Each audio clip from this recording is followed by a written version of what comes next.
The most honest you'll ever be with yourself is in that moment right after you unlock your phone, for no reason at all. This isn't about screen time or digital detox. It's about a kind of freedom you didn't notice you'd lost. You felt your phone vibrate when it didn't, in your pocket, on the table, a phantom signal. It's a strange feeling, a tiny electric lie. This isn't a malfunction of the device, it's a malfunction of the nervous system. Your body has learned to anticipate the call.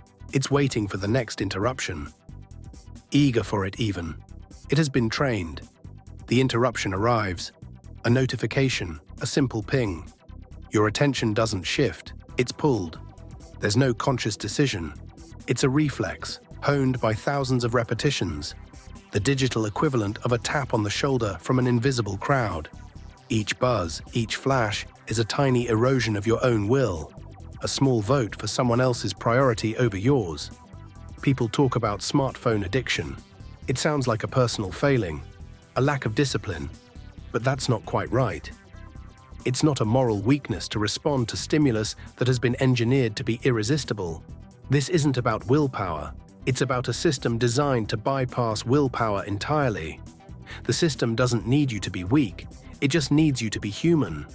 The loop is simple. A moment of unease, boredom, loneliness, anxiety. You reach for the device. You get a small hit of something. Information, connection, distraction. A temporary relief. The original feeling returns, often stronger. So you reach again. It's a perfect self-fueling circuit.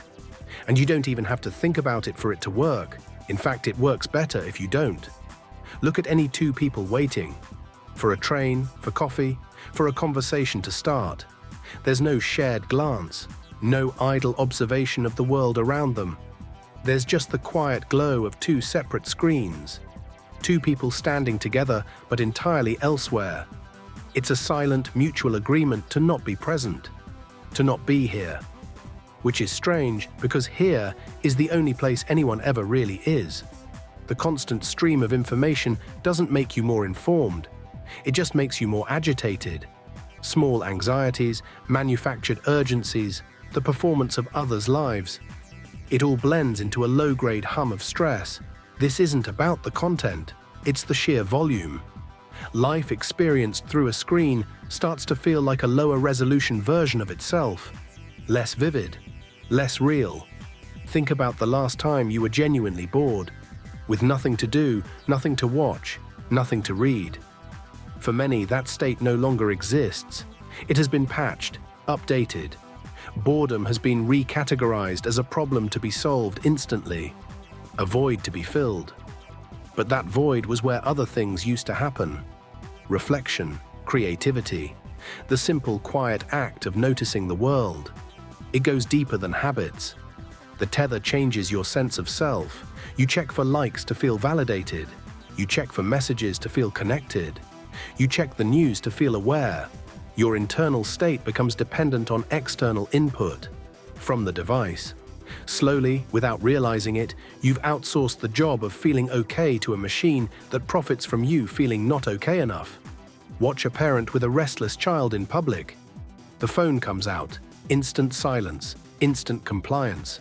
It's a powerful tool, an electronic pacifier for a noisy mind. But what happens when we use it on ourselves? We learn to quiet any uncomfortable feeling before we have a chance to understand it. Sadness, frustration, loneliness, all get muted. Not resolved, just muted. So you try to disconnect, put the phone away. And the loneliness hits you, the fear of missing out. It's real. Because the system is now organized around this constant connection. Opting out feels less like freedom and more like self-imposed exile. That's the trap. It's not that you can't leave. It's that you're not sure you'll have anywhere to go back to. We built a world of infinite connection and somehow created a new kind of loneliness. We carry a library of all human knowledge in our pockets and feel less certain than ever. This isn't an accident. It's the result of an architecture designed for engagement above all else. Not for well-being, not for happiness, just engagement. At any cost, the device isn't the prison. The prison is the quiet, constant, unquestioned need for the device.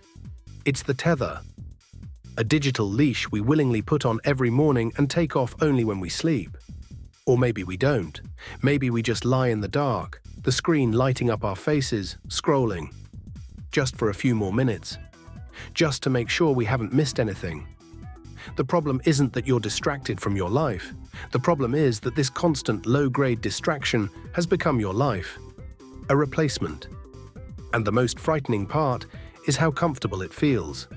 It makes you wonder what part of you is still yours, and what part has been trained to simply respond to the next signal, the next notification, the next buzz in your pocket.